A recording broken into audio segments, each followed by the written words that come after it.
بسم اللہ الرحمن الرحیم نحمدہ ونصلی علی رسولہ الکریم اما بعد۔ آج کا موضوع رمضان اور قرآن ہے۔ صحیح بخاری میں امام بخاری رحمۃ اللہ علیہ نے روایت ذکر فرمائی ہے، وَكَانَ رسول اللہ صلی اللہ علیہ وسلم اجود الناس وَكَانَ أَجْوَدُ مَا يَكُونُ فِي رَمَضَانَ حِينَ يَلْقَاهُ جِبْرِيلُ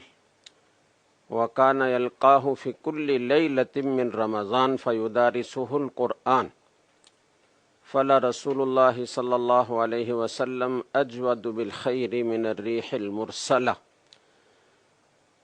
اس میں جو قرآن سے متعلق جملہ ہے وہ یہ ہے کہ رسول اکرم صلی اللہ علیہ وسلم کے پاس رمضان میں جبریل علیہ السلام ہر رات کو تشریف لاتے تھے اور آپ کے ساتھ قرآن کا دور فرماتے تھے،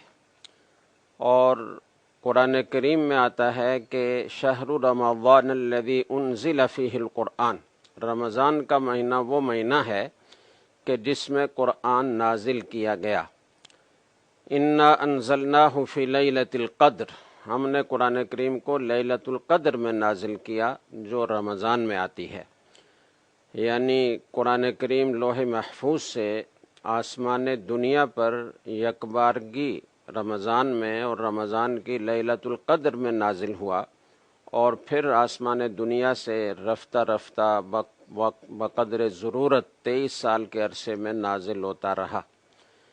تو قرآن کریم کو خاص مناسبت ہے رمضان سے، بلکہ اس سے پہلے جو کتب تھیں، حضرت ابراہیم علیہ السلام کے صحائف وہ رمضان میں نازل ہوئے، حضرت موسیٰ علیہ السلام پر تورات نازل ہوئی تو وہ رمضان میں نازل ہوئی، اور حضرت موسیٰ علیہ السلام کو طور پر بلایا گیا اور آپ کو 1 مہینے کے گویا اعتکاف کا حکم دیا گیا، اور اس میں روزے کا حکم بھی تھا، پھر 10 دن کا اضافہ کر کے اسے 40 دن بنایا گیا۔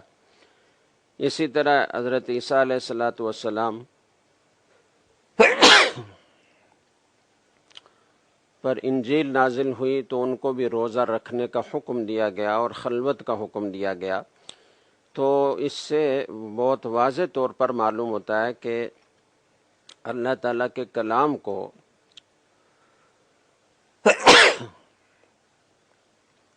روزے سے اور رمضان سے خاص مناسبت ہے۔ یہی وجہ ہے کہ ہمارے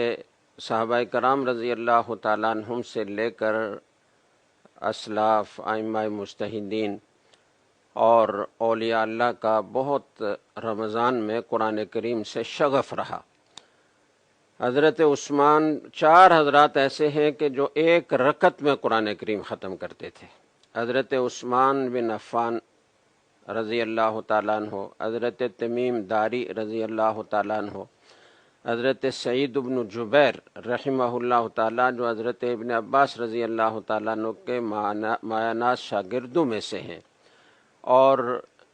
سراج الامہ امام اعظم امام ابو حنیفہ رحمہ اللہ تعالیٰ، یہ 4 حضرات ہیں جو 1 رکعت میں قرآن کریم ختم کیا کرتے تھے۔ اور امام صاحب کا تو معمول رمضان میں یہ تھا کہ وہ دن اور رات میں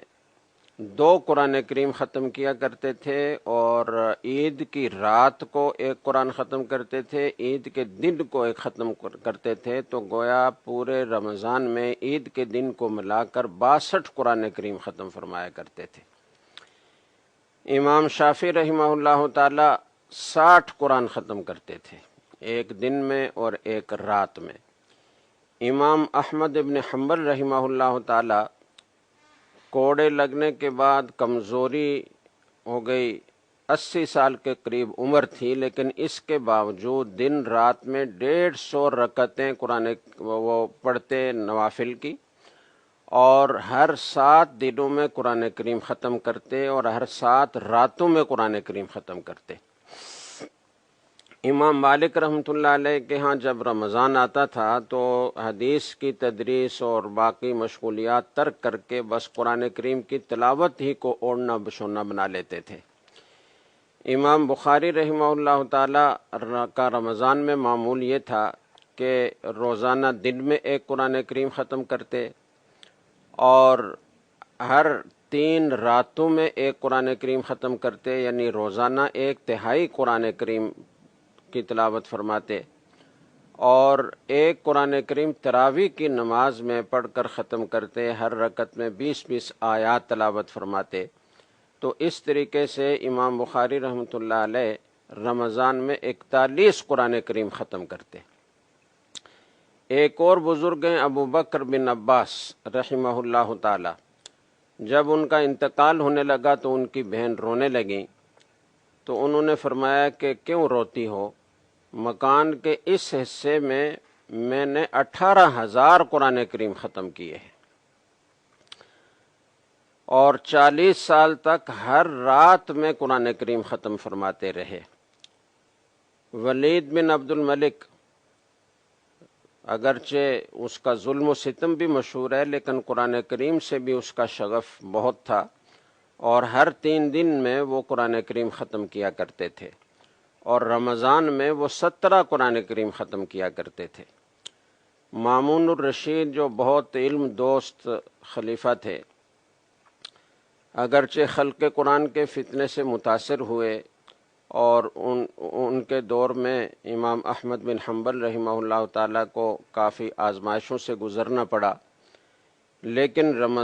قرآن کریم سے بہت لگاؤ تھا اور رمضان میں 33 قرآن کریم ختم کیا کرتے تھے۔ ایسے سینکڑوں ہزاروں قصے ہیں جس سے پتہ چلتا ہے کہ بزرگان دین کو، اولیاء اللہ کو، اہل علم کو قرآن کریم سے کتنا تعلق بڑھ جاتا تھا رمضان میں۔ آخری دور میں حضرت شیخ الحدیث رحمہ اللہ تعالی، حضرت مولانا محمد زکریا رحمہ اللہ تعالی گزرے ہیں۔ ان کے حالات میں لکھا ہے کہ 1338 سے رمضان میں روزانہ قرآن کریم ختم کرنا شروع کیا اور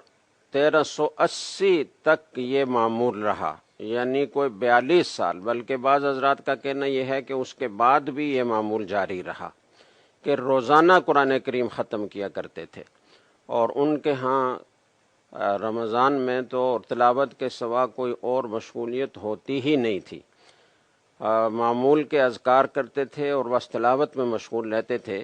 ایک دفعہ ان کے اقارب میں سے ایک حکیم صاحب ملنے کے لیے آئے،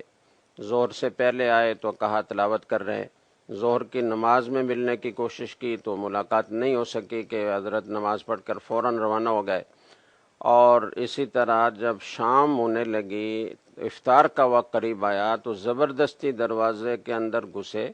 اور کہا کہ حضرت یہ رمضان ہم پر بھی الحمدللہ آتا ہے لیکن یوں بخار کی طرح نہیں آتا۔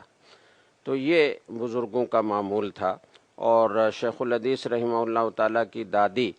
وہ عام حالات میں بھی، عام دنوں میں بھی ہر 7 دن میں قرآن کریم ختم کیا کرتی تھی،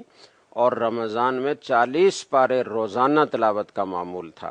حضرت شیخ الحدیث رحمہ اللہ تعالیٰ نے لکھا ہے کہ ہمارے گھر کی خواتین گھر کے کام کاج کے ساتھ 15-20 پارے روزانہ تلاوت کر لیا کرتی تھیں۔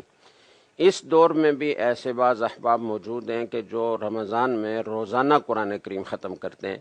تو سب کو کوشش کرنی چاہیے پورا قرآن ختم نہ ہو تو آدھا ہو جائے، 10 پارے ہو جائیں، 5 پارے ہو جائیں، جتنا زیادہ سے زیادہ تلاوت ہو سکتی ہے اس کا اہتمام کرنا چاہیے۔ اللہ تعالی عمل کی توفیق عطا فرمائے۔ وآخر دعوانا ان الحمد للہ رب العالمین۔